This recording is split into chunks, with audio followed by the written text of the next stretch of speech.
El día de hoy, pues quiero hablarles principalmente de cómo poder modificar los hábitos. Yo estuve revisando un poquito la agenda de todo lo que había hoy y hemos hablado mucho de toda la parte farmacológica, pero es poco lo que hemos hablado de hábitos. Tal vez se hable un poco en la sección de endocrino. Entonces, ¿por qué es importante esto? Y por qué es importante que todos nosotros estemos acá en este momento, incluyendo a las personas que siguen conectadas online. Las cuatro primeras enfermedades crónicas no transmisibles son cardiovasculares, que tendrán, digamos, como una sección el día de mañana, la diabetes, de la cual también ya se habló el día de hoy, cáncer, que lo estamos o lo hemos venido tocando, y las enfermedades respiratorias. Todas estas están dentro de las 10 principales causas de mortalidad en Colombia, y fíjense que las enfermedades isquémicas son más o menos el 18% de las causas de mortalidad, tanto en hombres como en mujeres. Resulta que todas estas enfermedades tienen una serie de factores de riesgo asociados y el problema, o mejor dicho, el beneficio es que el 80% de todos estos casos se podrían evitar si nosotros modificáramos estos factores de riesgo, igual que más o menos el 40% de los tipos de cáncer. Pero lo que nosotros vemos es que esto no es tan común en la práctica clínica. Entonces acá hice una gráfica, digamos, un poquito adaptada de unas cosas de la Organización Mundial de la Salud, donde tenemos 5 factores que influyen sobre una mejor salud. Lo primero es mantener una alimentación que sea, pues digamos, balanceada para mantener un peso saludable. Lo segundo, y el doctor Duperli nos acaba de dar, digamos, una explicación bastante importante de la actividad física. Tercero, un consumo moderado de alcohol, aunque vamos a ver que cada vez está más orientado a que no consumamos alcohol y no fumar. Tener un pensamiento saludable, que poco se toca a veces el tema, y también manejar patrones de sueño que sean adecuados. Todos estos 4 o 5 factores están asociados con las enfermedades crónicas no transmisibles. Si nosotros trabajamos en ellos, podemos prevenirlas, podemos mejorar expectativa de vida, que ya también lo hablaban muy bien los de geriatría, y finalmente disminuir costos en salud. Cuando estamos en consulta, creo que los que han hecho consulta conmigo, hablamos que existen 3 como pilares importantes del manejo. Como yo se lo explico personalmente a los pacientes, es que tenemos una parte de estilos de vida, una parte de medicamentos y una parte de cirugías o intervenciones. Hoy hemos hablado a profundidad de nuevos fármacos, de nuevas terapias, pero es poco el espacio que se deja para los estilos de vida. Y fíjense que dentro de estos estilos de vida están los 5 factores comunes que hemos mencionado para todas las enfermedades crónicas. Adicionalmente, si nosotros no manejamos estilos de vida, no vamos a sacar el mayor provecho de toda la parte farmacológica que viene avanzando rápidamente en las últimas décadas. Entonces, la pregunta que me hago yo es, ¿qué de todo esto le pregunto a mi paciente? En Colombia, según los datos del Instituto Nacional de Salud, tenemos que diariamente más o menos el 68% de la gente está consumiendo una porción de frutas al día y solamente el 28% consume una porción de verduras. De pronto todos ustedes pueden evaluar cuántas frutas y verduras han comido hasta el momento.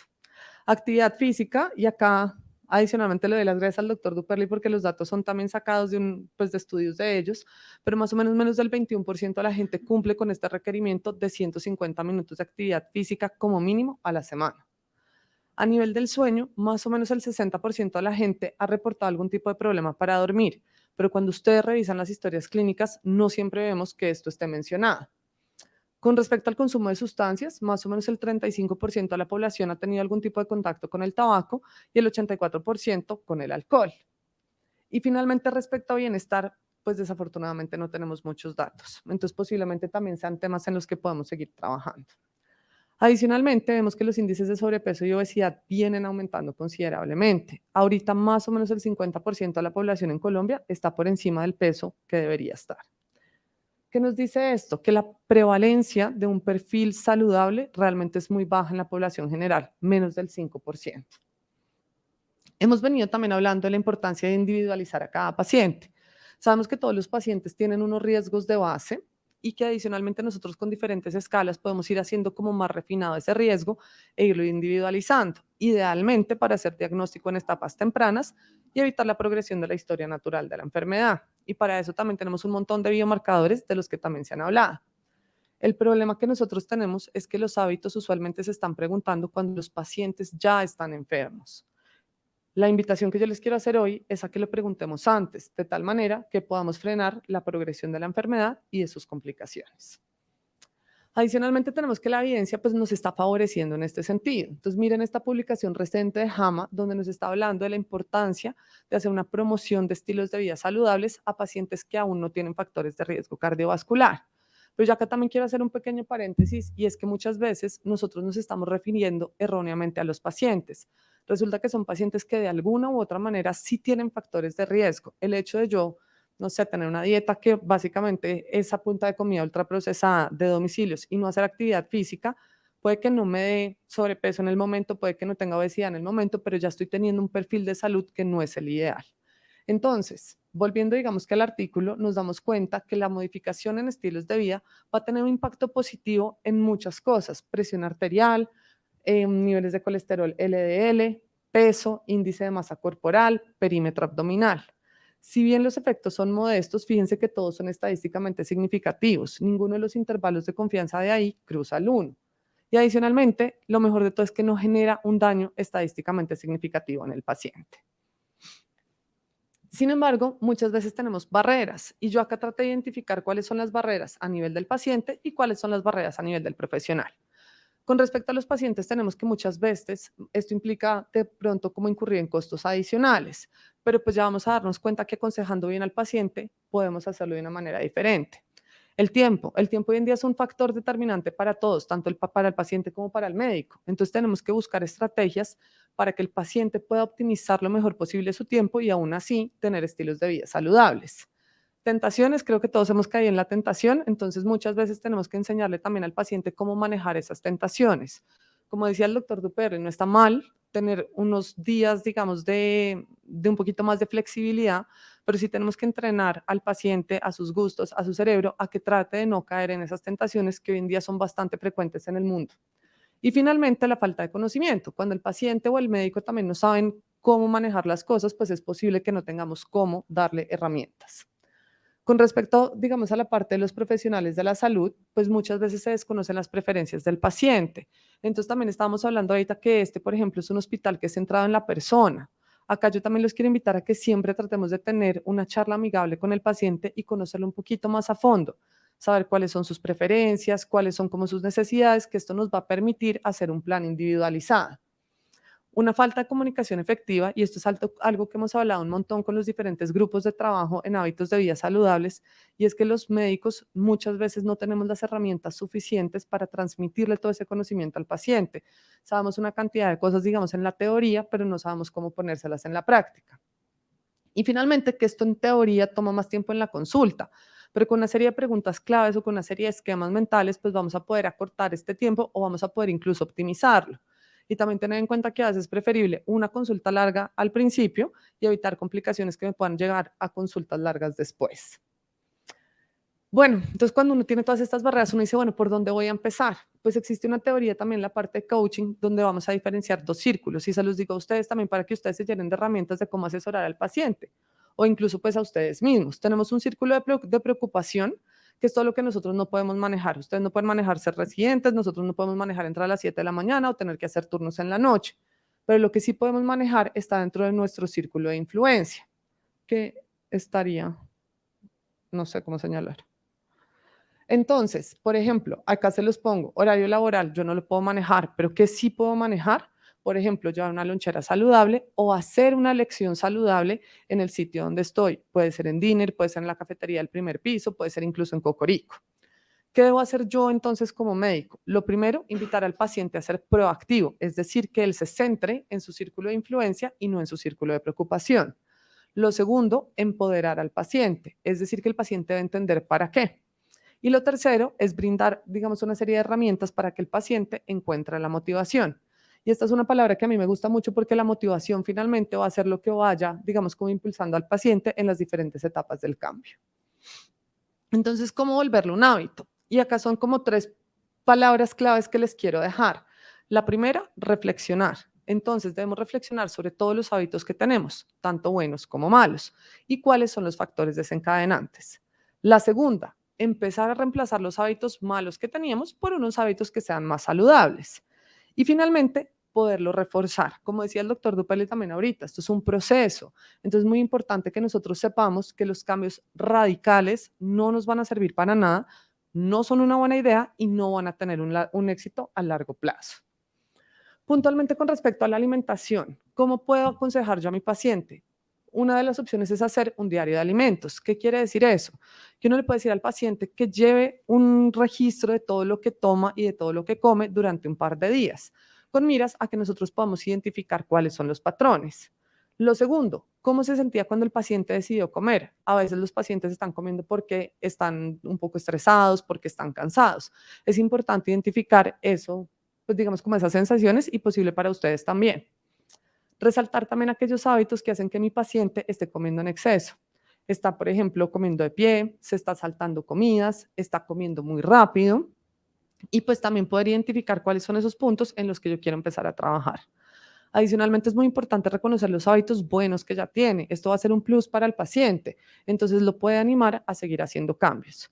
Y finalmente, hacer una lista de señales de alarma, que también de pronto esto les sirve a ustedes, y es, digamos, cuáles son esas causas que de pronto me llevan a comer de más, como por ejemplo, estímulo visual, comer viendo televisión, ya vamos a hablar un poquito de eso, llegar a la casa y no saber qué comer. Entonces, fíjense que acá estamos identificando una serie de barreras. Tenemos entonces que plantear una serie de soluciones para el paciente. Lo primero, yo también siempre les pregunto, ¿quién hace el mercado en la casa? Es muy difícil que yo cambie mi manera de comer si la persona que hace el mercado es otra diferente o no sabe cuáles son los consejos que me está dando mi médico. Lo segundo, llevar una lista. Si yo llevo una lista, voy a tratar de pasar una de las barreras que son los costos. Con una lista sé muy bien qué debo comprar, en qué cantidad y no se me va a dañar la comida. Es muy importante no saltar comidas, también se los digo a ustedes. Uno a veces en la residencia tiene los tiempos apretados, pero es importante mantener todas las comidas al día y dentro de lo que uno come, intentar incluir una amplia variedad de alimentos. Cambiar, digamos, meriendas que sean ultraprocesadas por meriendas saludables, y eso lo puedo hacer trayendo una lonchera. Una recomendación de esto, por ejemplo, puede ser un yogur griego con arándanos y avena o con la fruta de elección del paciente y avena, todo eso sirve. Muy importante, y piensen cuando ustedes piden un domicilio con mucha hambre. Uno pide muchas veces mucho más de lo que se quería comer y se termina después comiendo todo. Por eso también es importante no saltarse las comidas. Entonces, si yo voy a pedir un domicilio o voy a ir a hacer mercado, idealmente no debería tener muchísima hambre porque posiblemente termine pidiendo más comida de la que realmente necesitaba. Cuando las personas comen viendo televisión, se alteran los mecanismos de saciedad entre, digamos, la parte del sistema digestivo y el cerebro. Entonces, la persona termina asociando el momento donde está llena a cuando se acaba el programa, no realmente a cuando su sistema gastrointestinal ya está saciado. Conclusión, apague la televisión, dése un momento para hacer una alimentación, digamos, como consciente. Esto también lo puede hacer en familia, comiendo en la mesa, y ya después de esto prendemos la televisión. Como sabemos que muchas veces las personas llegan muy cansadas, o como les pasa seguro a ustedes y a mí cuando salimos de trabajar, hay que anticiparse a esos momentos críticos. Y para eso yo puedo dejar, por ejemplo, unas coquitas, o puedo dejar el pollo listo, la carne lista, de tal manera que cuando yo ya llegue, pues tenga todo listo para preparar y no tenga que pedir ningún domicilio. Y finalmente, pues saber que es posible divertirse comiendo sano y en compañía. ¿Cómo sería entonces de pronto una recomendación en una consulta de un plato saludable? Tenemos, por ejemplo, acá el ejemplo del plato de Harvard. 50% de mi plato deben ser frutas y verduras. ¿Cuáles? Que sean variadas, que sean las que le guste al paciente. Por eso es importante que hablemos con el paciente. El otro 50% lo vamos a dividir en granos, y acá les pongo muy claro, no hay que satanizar a los carbohidratos. Los carbohidratos no son malos, tenemos carbohidratos de muy buena calidad, carbohidratos complejos que se pueden incluir y que son una muy buena estrategia para que a la gente no le den antojos, para que se sienta llena y para que pueda cumplir a cabo estas recomendaciones. Y en cuanto a la proteína, también tenemos varias proteínas. Está el pollo, está el pescado. Dentro de los pescados tenemos pescados azules, pescados blancos. Podemos incluso también poner la carne roja, solo que limitarla 2 veces a la semana. Lo importante es que sea una porción adecuada y que adicionalmente intentemos hacer elecciones de proteínas magras. El tamaño sí importa, el tamaño del plato importa. Idealmente no debería superar los 25 centímetros de diámetro. Esto es lo que tiene una vajilla normal. Y un tip para uno saber que no está comiendo de más, siempre vean el fondo del plato. Si usted se sirvió y no ve el fondo del plato, posiblemente se sirvió más comida de la que necesitaba comer. Para acompañar las comidas sugerimos hacerlo con agua. Si le parece muy aburrido, eventualmente podemos hacer unas pequeñas infusiones con frutas que nos permitan hacer esto un poquito más divertido. Y finalmente, ¿cómo vamos a hacer para que esto lo sigamos haciendo todos los días? Pues idealmente repetir los nuevos hábitos diariamente y ser paciente. Esto toma tiempo. Y fíjense que acá tenemos que a veces uno cree que el plan es perfecto y se encuentra con días buenos y con días que van a ser un poquito más difíciles de lograr estas metas. Y por eso tenemos que decirle al paciente que se plantea unos objetivos que se llaman objetivos SMART, que sean específicos, medibles, alcanzables, muy importante, realistas y con un tiempo determinado. Como estamos hablando de un tiempo determinado, también estamos hablando de seguimiento. Cada tanto debo hacer un seguimiento con el paciente para saber que no necesito cambiar la estrategia que he implementado. Con la parte de actividad física, pues ya el doctor Dupelli nos dio unas muy buenas recomendaciones, pero igual es importante saber que todos los ejercicios pues van a ofrecer beneficios para la salud. Y pues digamos que idealmente entre no hacer nada de ejercicio y hacer algún tipo de ejercicio, pues es mejor mantenerse activo físicamente.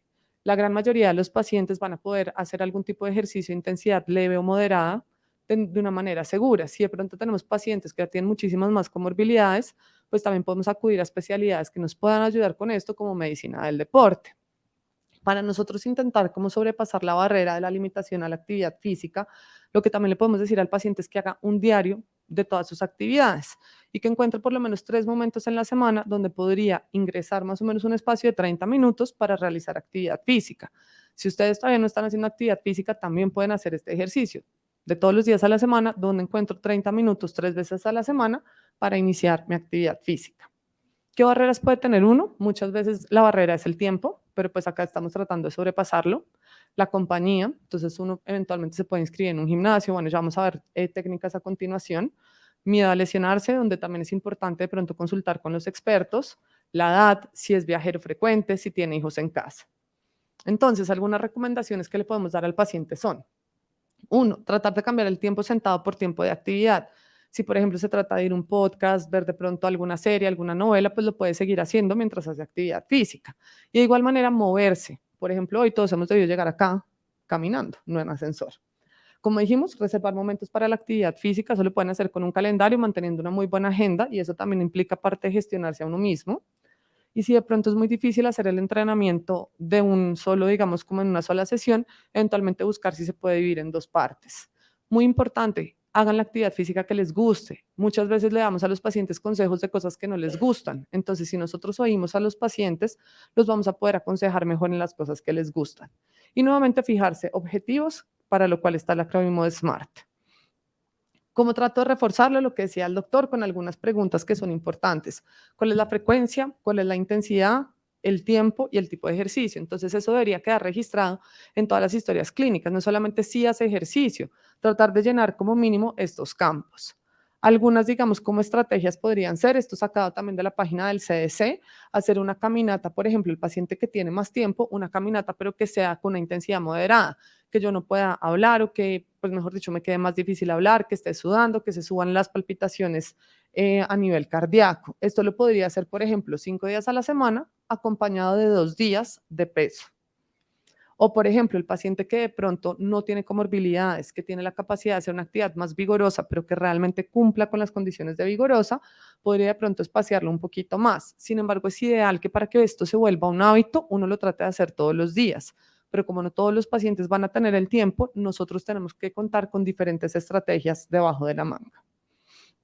Importante que siempre haya un momento de calentamiento, de estiramiento y que identifiquemos si necesitamos elementos o no. Muchas veces vamos a poder hacer ejercicios en la casa sin la necesidad de tener unos equipos pues intergalácticos. Con respecto al uso de sustancias nocivas, pues está claro que se le debería decir a todos los pacientes o se le debería recomendar no fumar, no consumir sustancias psicoactivas.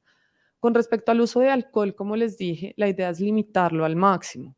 Pero sin embargo, si el paciente no puede, si el paciente no se tiene un cargo de pronto a nivel laboral que le impida esto, lo ideal sería decirle al paciente que no supere el consumo máximo de 5 tragos por semana y no más de 3 el mismo día. Cuando nosotros encontramos pacientes que de pronto tienen como alguna adicción a las sustancias, podemos utilizar el acrónimo de las 5 A's. Pues esas están en inglés, pero los vamos a traducir al español. Evaluar, aconsejar, acordar, asistir y muy importante, fíjense, plantear un seguimiento. Tenemos también en cuanto a la parte de asistencia ahorita diferentes programas de cese tabáquico, de, digamos, de consumo de sustancias psicoactivas que pueden ayudarnos a nosotros y que pueden trabajar mancomunadamente para tratar de mejorar esta parte de sustancias. Con respecto a la parte del sueño, no siempre le preguntamos al paciente cuándo duerme y cuando le decimos al paciente que si está durmiendo bien, solo notamos sí o no. Y resulta que no solamente es importante la cantidad, que debería ser 6 a 8 horas en un adulto, sino también la calidad. Y muchas veces cuando los pacientes reportan problemas en el sueño es porque no tienen claras sus medidas de higiene del sueño. Si después de nosotros evaluar las medidas de higiene del sueño nos damos cuenta que siguen persistiendo algunas cosas, pues claramente deberíamos evaluar trastornos del sueño, como por ejemplo en nuestro caso es como la apnea del sueño. ¿Qué recomendaciones le puedo dar yo a mi paciente para que trate de dormir mejor? Primero, que trate de establecer una rutina para acostarse y levantarse todos los días a la misma hora. Que si tiene sueño, eventualmente haga una siesta, pero que esta siesta no sea mayor a 20 minutos y pues idealmente no tan cerca a la hora de irse a dormir. Ya hablamos un poco del consumo del alcohol y pues idealmente no debería consumir alcohol 4 a 6 horas antes de irse a dormir. Con respecto a la cafeína, hay muchos pacientes que son sensibles a la cafeína, también han salido publicaciones recientes de esto. Entonces, si nosotros vemos que se trata de un paciente que es muy sensible a la cafeína, pues posiblemente le podemos aconsejar que trate de suspender la cafeína en horas de la tarde. Es importante también no hacer comidas que sean muy copiosas a la hora de ir a dormir, porque todo esto puede favorecer el reflujo y obviamente la mala calidad del sueño. Idealmente, hacer una comida con las características que dijimos 2 a 3 horas antes de irse a dormir. Importantísimo pues el ejercicio dentro de nuestra rutina diaria y también que sea un sitio confortable. ¿Qué quiere decir eso? Los pacientes muchas veces duermen con música, duermen con la luz de la televisión prendida, con el celular prendido o por ejemplo se dedican a ver el celular mucho tiempo antes de dormirse. Idealmente 30 minutos antes de irse a dormir uno no debería ver pantallas y también si el paciente pues tiene su televisor dentro del cuarto es importante recomendarle que la apague antes de dormir. Con respecto a la parte, digamos, de bienestar, yo creo que este es un punto que a veces ha quedado un poquito olvidado y también es importante preguntarle esto a los pacientes. Las emociones claramente afectan la salud y, por ejemplo, la parte de estrés, ansiedad, tensión puede también ser un problema a la hora de modificar estilos de vida hacia unos hábitos que sean más saludables. Entonces es importante también decirle al paciente que reserve cierto tiempo para dedicarlo a otras actividades. Tenemos el yoga, tai chi, no sé, que hagan en momentos de cocinar, pues en serio, en familia, que tengan tiempo para viajar, para sus pasatiempos. Puntualmente en la parte de actividad física, pues digamos el yoga ha tenido beneficios secundarios, no solamente digamos en términos de lo que ofrece como actividad física, sino que también tiene una mejor, digamos, como estado mental, hace que las personas tomen elecciones más saludables. Con respecto a la parte de la meditación también tiene estudios que demuestra un, digamos, impacto positivo en el eje hipotalámico pituitario, disminuyendo los niveles de cortisol y, digamos, atenuando un poquito la respuesta del fight or flight response, entonces ayuda a que el paciente esté más tranquilo. Y con los hobbies el paciente pues se relaja y adicionalmente esto también le da la sensación de lograr algo, de alcanzar algo. Y esta sensación, digamos, como de gratificación es lo que también permite que el paciente se enganche más fácil en un proceso de cambio. Una cosa muy importante es que nosotros, digamos, desde el punto de vista de medicina interna, no solamente vamos a estar impactando la salud del paciente adulto, sino que posiblemente nosotros también atendemos pacientes que son padres de familia, que son abuelos, que son tíos, y por tanto vamos también a estar impactando favorablemente el ambiente familiar. Posiblemente de pronto estamos atendiendo a un esposo y una mamá embarazada. Entonces, todo esto, si bien lo tocamos hoy desde el punto de vista del adulto, debe tenerse en cuenta también desde la parte de la salud, digamos, como de la mamá gestante, desde la infancia también en pediatría, y obviamente darle toda esa continuidad, no solamente a lo largo de la adultez, sino fíjense que también lo decía Valentina, con toda la parte de la funcionalidad y todo, en el, pues digamos, en la etapa de fin de vida también. Entonces uno dice, oiga, ¿será que esto parece mucho? Pero cuando uno revisa las publicaciones recientes, por ejemplo, tenemos ahorita en el Congreso de Endocrino que salió pues la guía reciente de diabetes. ¿Y uno con qué se encuentra? Con que la guía realmente nos está invitando a que hagamos esto. Primero, a que asesoremos cuál es el paciente que tenemos enfrente, a que evaluemos las características de ese paciente. Lo segundo, que consideremos cuál va a ser el impacto que va a tener el tratamiento que nosotros le vamos a dejar. Y fíjense que dentro de todo esto también estamos incluyendo pues como una relación médico-paciente que permita personalizar este tipo de atención. Entonces acá nos dicen, por favor, utilicen decisiones que sean conjuntas entre el paciente y el médico. Así, pues digamos que lleguen a un acuerdo en cuanto al plan del tratamiento y acá también nos ponen nuestros objetivos que van a ser SMART. Finalmente, que implementemos poco a poco el plan y que también le demos a nuestro paciente aportes, digamos, ideas y monitorías en cuanto a la parte de bienestar emocional, lo acabamos de hablar, en cuanto a la parte, digamos, de estilos de vida saludables. Entonces, fíjense que engancharse con esto también es hacer una buena práctica clínica a la luz de la evidencia que tenemos hoy en día.